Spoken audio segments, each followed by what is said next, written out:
Good morning students. మన last topic ఈ ఉష్ణగతిక శాస్త్రంలో మనకి last topic and most important topic వచ్చేసి ఉష్ణోగ్రత ఎంట్రోపీ పటం లేదా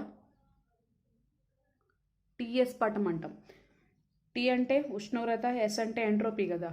సో అందుకని కొన్నిసార్లు మనకి ఎగ్జామ్లో టీఎస్ పటం వివరించండి అని అడుగుతాడు అనమాట.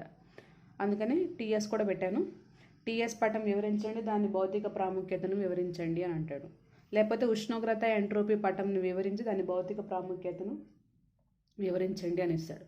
సో అందుకని ఇది అనమాట ఉష్ణోగ్రత ఎంట్రోపీ ఆర్ టీఎస్ పటం. ఇది మోస్ట్ ఇంపార్టెంట్ మనకి లాంగ్ క్వశ్చన్స్లో 12 మార్క్స్కి లాంగ్ క్వశ్చన్స్ అనమాట. ఇది లాంగ్ క్వశ్చన్కి మనకి మోస్ట్ ఇంపార్టెంట్గా తీసుకుంటాం. సో ఉష్ణోగ్రత ఎంట్రోపీ పట్టం ఇదనమాట. మనం ఏం చేస్తున్నాం, ఎక్స్ అక్షం మీద ఏమన్నా ఎంట్రోపీని, అలాగే వై అక్షం మీద ఉష్ణోగ్రతని తీసుకుంటున్నాం అనమాట. తీసుకొని మనం కనుక గ్రాఫ్ గీస్తే దీన్నే మనం టీఎస్ చిత్రపటంగా చెప్పుకుంటాం అనమాట. నిర్వచనమే ఇది అనమాట. ఏంటిది,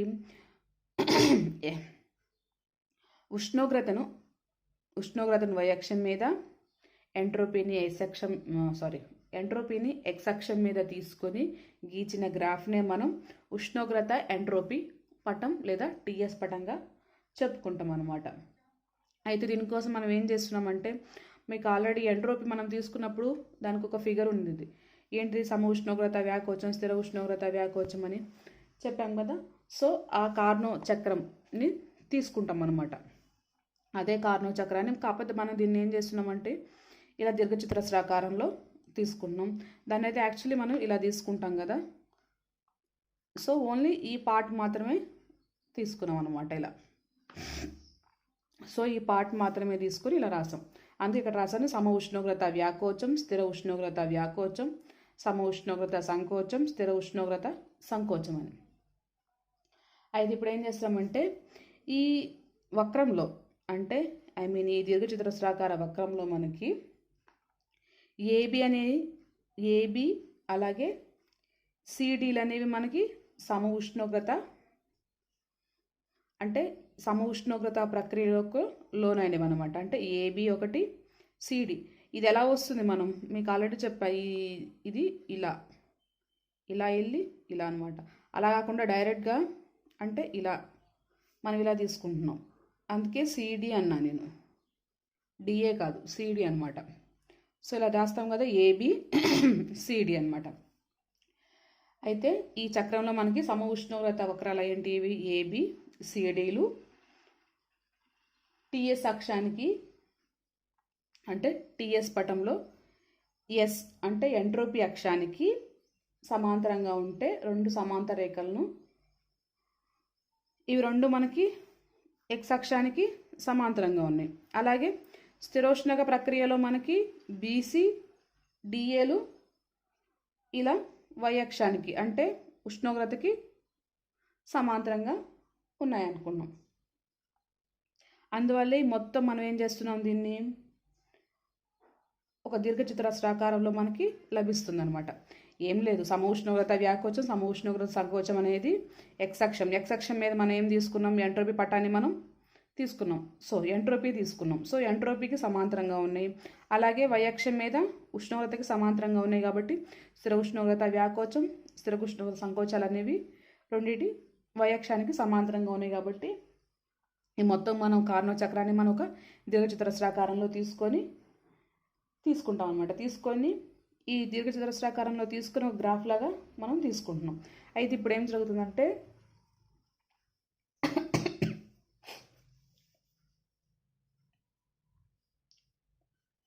అయితే ఇక్కడ ఏబి అనేది మనకి సమ ఉష్ణోగ్రత వ్యాకోచం. అయితే ఇప్పుడు ఈ సమ ఉష్ణోగ్రత వ్యాకోచంలో మనం ఏమనుకుంటాం, ఇలా ఈ దీంట్లో రాసినప్పుడు T1 అనేది స్థిరంగా ఉంటుంది, T1 ఉష్ణోగ్రత వద్ద Q1 ఉష్ణ రాశిని గ్రహిస్తుందని చెప్పుకుంటాం. సో అలాగే ఇక్కడ కూడా అలానే సేమ్ తీసుకుంటాం. ఈ ఏబి అనే సమ ఉష్ణోగ్రత వ్యాకోచంలో T1 వద్ద అలా ఇక్కడ ఉంది కదా, మనం ఏమనుకుంటున్నాం, ఇక్కడే మనం ఇక్కడ ఆల్రెడీ మీకు ఉష్ణోగ్రతలు రాశాను నేను T1 T2 అనేవి. అంటే ఏబీ దగ్గర మనకి ఏముంది, T1 ఉష్ణోగ్రత అనేది స్థిరంగా ఉన్నదనమాట. T1 ఉష్ణోగ్రత వద్ద ఇది స్థిరంగా ఉంటుంది. అంటే ఇక్కడ T1 ఉష్ణోగ్రత వద్ద అది పనిచేసినప్పుడు దీని యొక్క ఎంట్రోపీ అనేది, ఇది ఏబీ కదా, ఇలా ఏబి అంటే దీని యొక్క ఎంట్రోపీ ఏముంది, ఎస్ నుంచి S2కి పెరిగిందనమాట. ఏంటిది, T1 స్థిర ఉష్ణోగ్రత వద్ద సమ ఉష్ణోగ్రత ప్రక్రియలో దాని యొక్క ఎంట్రోపీ S1 నుంచి S2కి పెరిగింది. అంటే మనం బొమ్మ ఇలా గీసుకుంటాం కదా, ఇలా బ్యాక్ రామ్ కదా, ఏబి అంటున్నాం. సో ఏబి సమ ఉష్ణోగ్రత వ్యాకోచంలో T1 స్థిర ఉష్ణోగ్రత వద్ద ఎంట్రోపీ S1 నుంచి S2కి పెరిగింది అనుకుంటున్నాం. అలాగే సేమ్ బీసీ తీసుకుంటాం. బీసీ ఏంటిది మనకి ఇక్కడ, ఈ ప్రక్రియలో మనకి ఏముంటుంది,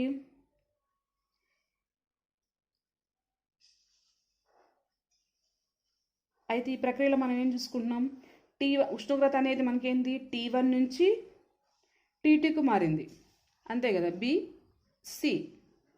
సో ఇలా, సో T1 నుంచి T2కి, సో T1 T2 అంటే ఉష్ణోగ్రత T1 నుండి T2కి పడిపోయిందనమాట. అయితే ఇది ఒక ఉత్క్రమణీయ ప్రక్రియ కదా, అందువల్ల మనకి ఎంట్రోపీలో ఎటువంటి మార్పు అనేది ఉండదు. ఎంట్రోపీ అనేది స్థిరంగా ఉంటుంది. సో ఎంట్రోపీ మనకి స్థిరంగా ఉంటుంది. బీసీ దగ్గర మనకి దీంట్లో ఇక్కడ ఏమంటున్నాం, ఏబీ దగ్గర ఏమన్నా T1 స్థిర ఉష్ణోగ్రత వద్ద అది ఎంట్రోపీ S1 నుంచి S2కి పెరిగింది. అలాగే బీసీ దగ్గర T1 నుంచి T2కు పడిపోయింది అనమాట. ఓకే, అలాగే సిడి సరళ రేఖ, దీంట్లో కూడా దీంట్లో మనకి ఏముంది, T2 స్థిర ఉష్ణోగ్రత వద్ద, అవునా, మనకి ఏబి అయితే T1, ఇక్కడ సిడి అయితే T2 స్థిర ఉష్ణోగ్రత వద్ద. అప్పుడు ఏమవుతుంది, ఇక్కడ మనకున్న ఎంట్రోపీ అనేది S2 నుంచి S1కి తగ్గిపోయిందనమాట. అంతే కదా, ఎలా తగ్గింది, ఇది పెరిగింది అనుకుంటాం, ఇది తగ్గింది కదా.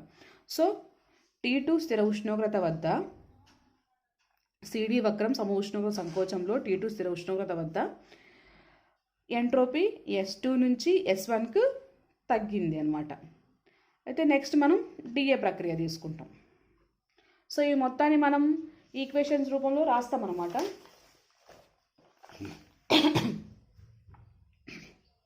అయితే ఇప్పుడు మనం డిఏ ప్రక్రియలో తీసుకుందాం. అయితే ఈ డిఏ ప్రక్రియలో మనకేంది, స్థిర ఉష్ణోగ్రత సంకోచం అనమాట. ఈ ప్రక్రియలో మనకేంది, ఉష్ణోగ్రత T2 నుండి T1కి పెరిగిందనమాట. ఇలా పెరిగింది కదా, తగ్గిపోలేదు. కిందకి వస్తే మనం తగ్గిందంట, పైకి వెళ్తే పెరిగిందని చెప్పుకుంటాం కదా.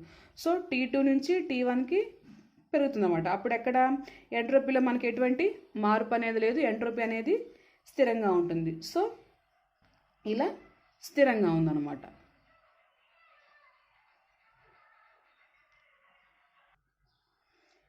సో డిఏ వక్రంలో మనకి T2 నుంచి T1కి ఉష్ణోగ్రత అనేది పెరిగింది, ఎక్కడ ఎంట్రోపీ స్థిరంగా ఉన్నప్పుడు. సో ఇది వక్రం మొత్తం. ఏబీలో ఏమన్నా స్థిర ఉష్ణోగ్రత T1 వద్ద ఎంట్రోపీ S1 నుంచి S2కి పెరిగితే, అలాగే బీసీలో ఎంట్రోపీ స్థిరంగా ఉన్నప్పుడు దాని యొక్క ఉష్ణోగ్రత T1 నుంచి T2కు పడిపోతుంది. అలాగే సిడిలో T2 ఉష్ణోగ్రత వద్ద, T2 స్థిర ఉష్ణోగ్రత వద్ద ఎంట్రోపీ అనేది S2 నుంచి S1కి తగ్గిపోతుంది. అలాగే డిఏ ప్రక్రియలో దాని యొక్క ఉష్ణోగ్రత అనేది T2 నుంచి T1కి పెరిగిందనమాట. ఎక్కడ ఎంట్రోపీ స్థిరంగా ఉన్నప్పుడు. అంటే మనకేంటి, బీసీ డిఏ వక్రంలో ఎంట్రోపీ అనేవి స్థిరంగా ఉన్నప్పుడు మాత్రమే ఉష్ణోగ్రతలో మనకి మార్పు అనేది జరిగిందనమాట. అలాగే దీంట్లో అయితే ఏబి సిడిలో ఉష్ణోగ్రత స్థిరంగా ఉన్నప్పుడు ఎంట్రోపీలో మనకి మార్పు జరిగింది. సో ఇప్పుడు ఏది రాసుకుంటాం నేను ఇక్కడ, ఏబి వెంబడి అంటే ఇది అనమాట. ఈ ఏబి వక్రం వెంబడి జరిగిన సమ ఉష్ణోగ్రత వ్యాకోచంలో పనిచేసే పదార్థం గ్రహించిన ఉష్ణరాశి అనమాట. అది గ్రహిస్తుంది కదా, ఫస్ట్ Q1 ఉష్ణరాశిని గ్రహిస్తుంది, అలాగే T2 ఉష్ణోగ్రత వద్ద Q2 ఉష్ణరాశిని అది విసర్జిస్తుంది అన్నమాట. సో పనిచేసే పదార్థం ఏంటి, మనకి Q1 ఉష్ణరాశిని అది గ్రహిస్తే Q1 is equal to AB, ఇది కూడా రాయాలి, ABCD ఇది E, ఇది F అనమాట. సో ABFE వైశాల్యం అంటే ఈ మొత్తం వైశాల్యం తీసుకుంటాం అనమాట. సో ABFE వైశాల్యం తీసుకుంటాం.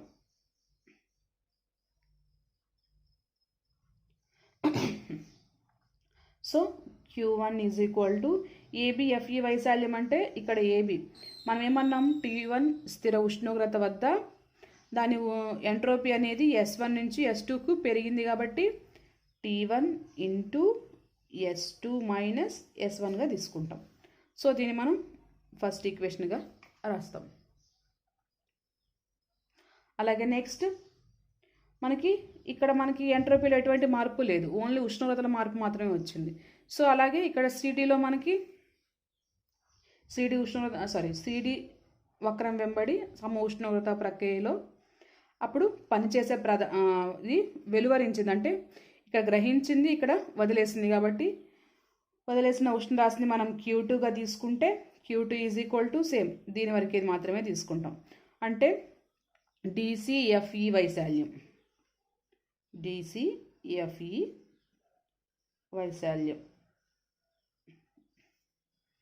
సో DCFE వైశాల్యం అంటే Q2 is equal to same ఇక్కడ ఉష్ణోగ్రత అనేది T2 స్థిరంగా ఉన్నప్పుడు కాబట్టి T2 ఇంటూ అప్పుడు ఏమైంది ఇక్కడ మనకి ఎంట్రోపీ అనేది S2 నుంచి S1కి పడిపోయింది అన్నాం కదా. So S2 minus S1. So దీన్ని మనం సెకండ్ ఈక్వేషన్గా చేసుకున్నాం. అయితే ఇప్పుడు మొత్తం మనం ఏం చేస్తున్నాం, ఇక్కడ గ్రహించిన ఉష్ణరాశి అనేది మొత్తాన్ని మనం పనిగా తీసుకుంటున్నాం. సో పనిగా తీసుకుంటే W is equal to Q1 minus Q2గా రాసుకుంటున్నాం. So W is equal to Q1 Q2 అంటే మనకు వచ్చి రాసుకుందాం. Q1 ఎంత మనకి T1 into S2 minus S1, అలాగే Q2 అంటే T2 into S2 minus S1. So దీంట్లో మనకి S2 మైనస్ S1 అనేవి కామన్గా ఉన్నది. S2 minus S1 into T1 minus T2 కదా. అయితే మనకి కార్నో యంత్రం యొక్క దక్షత, మనం దక్షత సమీకరణం అంటే మనం ఏం చేసుకుంటాం, new is equal to 1 minus Q2 by Q1 లేదా T2 బై T1. అయితే ఇప్పుడు మనం దీని నుంచే కార్నో యంత్రం యొక్క దక్షత నుంచి అంటే ఇప్పుడు ఈ TS పటం చిత్రం నుండి మనకి ఈ TS పటం యొక్క వైశాల్యాన్ని మనం పనిగా మార్చినప్పుడు దాని యొక్క ఉష్ణోగ్రత అంటే ఉష్ణ యంత్రం యొక్క దక్షత తీసుకుంటాం అన్నమాట. దక్షత. సో దక్షత ఈజ్ ఈక్వల్ టు దక్షత ఏంటిది, మనం ఇదేమన్నా ఉత్క్రమణీయ ప్రక్రియ అన్నాం కదా.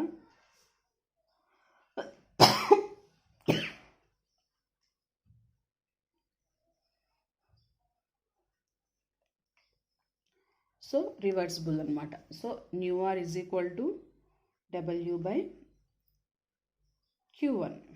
ఎందుకంటే మనం గ్రహించిన ఉష్ణరాశిని మాత్రమే తీసుకుంటాం. సో అది రాసాం. W అంటే మనకి ఏంటిది Q1 minus Q2 by Q1. So nu R is equal to అప్పుడు ఏమొస్తుంది, Q1 మైనస్ Q2 అంటే మనకి ఎంత వచ్చింది, S2 minus S1 into T1 minus T2. అలాగే Q1 అంటే సమీకరణం 1 నుంచి మనకి T1 into S2 minus S1. So S2 minus S1 పోతే మిగిలింది ఏంటిది, T1 minus T2 by T1. అంటే nu R is equal to T1 by T1 minus T2 by T1 is equal to మనకి ఏమొస్తుంది 1 మైనస్ T2 బై T1. మనకు అదే కదా దక్షత సమీకరణం, మనకి కొన్నిసార్లు Q వస్తుంది కొన్నిసార్లు T. So nu R is equal to 1 minus T2 by T1. So TS పటం యొక్క దక్షత మనకి 1 మైనస్ T2 బై T1 అనమాట. సో ఇది ఉష్ణోగ్రత ఎంట్రోపీ పటం. ఇది మనకి మోస్ట్ ఇంపార్టెంట్. ఒకవేళ మీకు అర్థం కాలేదు అనుకుంటే మళ్ళీ చెప్తాను, అలా ఏం లేదు. ఈ TS పటం యొక్క ఉపయోగాలు కూడా ఉన్నాయి. అయితే ఈ TS పటాన్ని మనం దేంట్లోకి ఉపయోగిస్తామంటే ఒక పదార్థం యొక్క ఉష్ణగతిక స్థితిని నిర్ణయించడానికి అనమాట. అంటే ఒక పదార్థం ఉందనుకో, ఆ పదార్థం యొక్క ఉష్ణోగ్రత స్థితి, దాంట్లో ఉండే ఉష్ణోగ్రత ఏ విధంగా ఉందో తెలియడానికి ఈ టీఎస్ పటాన్ని యూజ్ చేస్తామన్నమాట. అలాగే మనకు కొన్ని మిషన్స్ ఉంటాయి కదా, యంత్రాలు. సో ఆ యంత్రాల్లో ఉండే లోపాలను తెలియజేసుకోవడానికి, అలాగే ఇప్పుడు మనం చూసుకున్నాం కదా, ఉష్ణ యంత్రం యొక్క దక్షతను కనుగొనడానికి కూడా దీన్ని ఉపయోగిస్తాం. సో ఇలా టీఎస్ పటం యొక్క ఉపయోగాలు ఈ విధంగా ఉంటాయి అన్నమాట. సో టీఎస్ పటం లేదా ఉష్ణోగ్రత ఎంట్రోపీ పటం అనేది మనకి మోస్ట్ ఇంపార్టెంట్. ఒకవేళ మీకు అర్థం కాలేదు అనుకుంటే నాకు మళ్ళీ మెసేజ్ చేయొచ్చు, నేను చెప్తాను మీకు మళ్ళీ. ఓకేనా? ఈ నోట్స్ మీకు నేను వాట్సాప్లో సెండ్ చేస్తాను. Thank you.